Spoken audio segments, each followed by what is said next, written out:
नमस्कार किसान भाइयों और एग्रीकल्चर स्टूडेंट्स। क्या आप जानते हैं कि फूल गोभी का बिल्कुल सफ़ेद और स्वस्थ दिखने वाला कड़ कुछ ही दिनों में पूरी तरह सड़ क्यों जाता है? और सबसे दिलचस्प बात यह है कि कई बार किसान भाई इसे एक ही बीमारी समझ लेते हैं, जबकि वास्तव में इसके पीछे दो अलग अलग बैक्टीरियल रोग होते हैं। पहला है कर्ड रॉट और दूसरा है सॉफ्ट रॉट।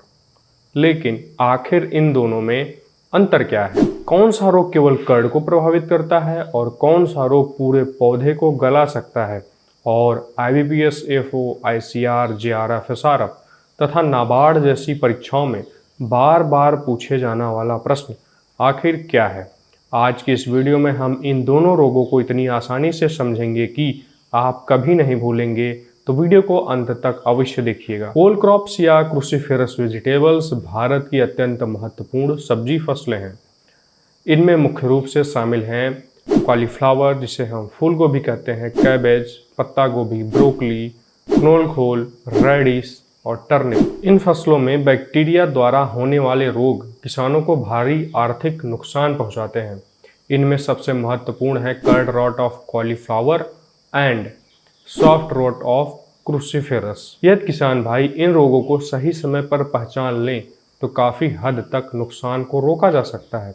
वहीं प्रतियोगी परीक्षाओं में इनके कॉजल ऑर्गेनिज्म्स बार बार पूछे जाते हैं। आइए सबसे पहले समझते हैं कि कोल क्रॉप्स आखिर होती क्या है। कोल शब्द लैटिन शब्द कॉलिस से निकला है, जिसका अर्थ होता है स्टेम। ब्रैसिकेसी परिवार की वे सब्जियां जिन्हें हम सामान्य रूप से गोभी वर्ग की फसलें कहते हैं, कोल क्रॉप्स कहलाती हैं। अब बात करते हैं कर्ड की।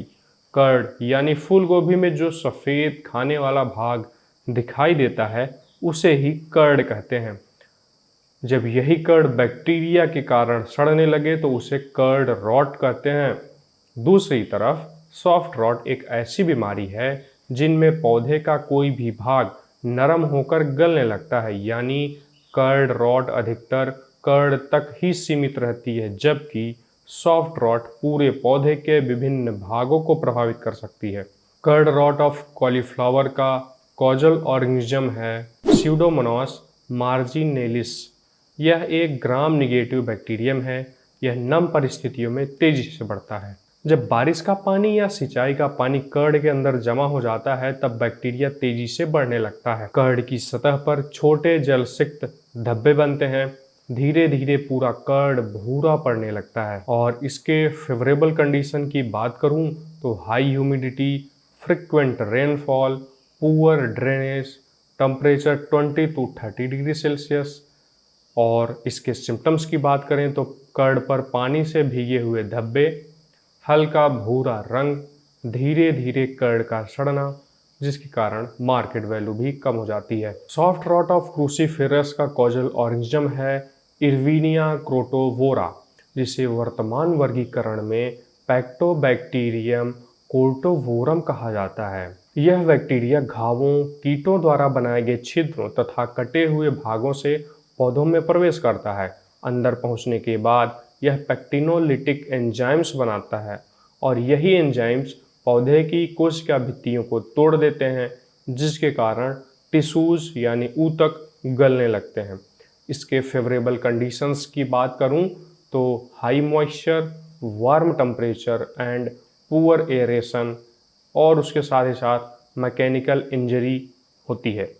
और सिम्टम्स की मैं बात करूं तो इसमें नरम होकर सड़ना, ऊतक का गल जाना, बहुत ही तेज़ दुर्गंध आना और पानी जैसा चिपचिपा पदार्थ बनना, और स्टोरेज के दौरान भी इसमें रोग बढ़ सकता है। ये दोनों बीमारियां मेन रूप से कॉलीफ्लावर, कैबेज, ब्रोकली, रेडिश और टर्निप और कई अन्य सब्जियों में देखी जाती हैं। दोनों रूप मुख्य रूप से फैलते हैं संक्रमित पौध अवशेषों से, सिंचाई के पानी से, बारिश की छींटों से, घावों से, संक्रमित औजारों से। इसलिए खेत की स्वच्छता अत्यंत ही महत्वपूर्ण है। अब सबसे महत्वपूर्ण प्रश्न यह है कि हमारे किसान भाई इससे कैसे बच सकते हैं। तो बात करते हैं कल्चरल प्रैक्टिसेस की। खेत में जल निकास अच्छा रखें, अधिक सिंचाई ना करें, संक्रमित पौधे को निकालकर नष्ट कर दें। फसल चक्र अपनाएं, स्वस्थ पौध तैयार करें। और सैनिटेशन की बात करें तो संक्रमित अवशेष खेत में न छोड़ें। औजारों को साफ रखें, घायल पौधों से अन्य पौधों की बचाव करें। बायोलॉजिकल कंट्रोल की बात करें तो ट्राइकोडर्मा आधारित जैव उत्पाद मिट्टी में उपयोग किए जा सकते हैं। इससे बेनिफिशियल माइक्रोब्स पौधे के स्वास्थ्य को बेहतर बनाते हैं। इसके साथ ही साथ केमिकल मैनेजमेंट की बात करूं तो कॉपर ऑक्सीक्लोराइड, कॉपर हाइड्रोक्साइड या फिर कॉपर बेस्ड बैक्टीरिसाइड का उपयोग किया जाना चाहिए। ध्यान रखें, रोग आने के बाद नियंत्रण कठिन होता है, इसलिए प्रिवेंशन हमेशा क्योर से बेहतर है। तो आज हमने क्या क्या सीखा? आज हमने सीखा कोल क्रॉप्स क्या होती हैं, कर्ड रॉट क्या होता है, सॉफ्ट रॉट क्या होता है। कर्ड रॉट का कारण स्यूडोमोनास मार्जिनेलिस है और सॉफ्ट रॉट का कारण पैक्टोबैक्टीरियम कोरोटोवोरम है। सॉफ्ट रॉट में दुर्गंध और नरम सड़न होती है। जल निकास और स्वच्छता रोग प्रबंधन की कुंजी है। परीक्षा में दोनों रोगों के कॉजल ऑर्गेनिजम्स बहुत ही महत्वपूर्ण हैं। उम्मीद है दोस्तों अब आप कर्ड रॉट और सॉफ्ट रॉट के बीच कभी भ्रमित नहीं होंगे। अगर आपको यह वीडियो उपयोगी लगा हो तो वीडियो को लाइक करें, अपने किसान मित्रों, एग्रीकल्चर स्टूडेंट्स और कॉम्पिटिटिव एग्जाम एस्पिरेंट्स के साथ शेयर करें। और ऐसी ही वैज्ञानिक, प्रैक्टिकल और एग्जाम ओरिएंटेड एग्रीकल्चर नॉलेज के लिए इंटरेस्टिंग खेती चैनल को सब्सक्राइब करना ना भूलें। धन्यवाद। मिलेंगे आपसे एक नए वीडियो में, तब तक आप लोग अपना ध्यान रखिए। जय किसान, जय कृषि विज्ञान।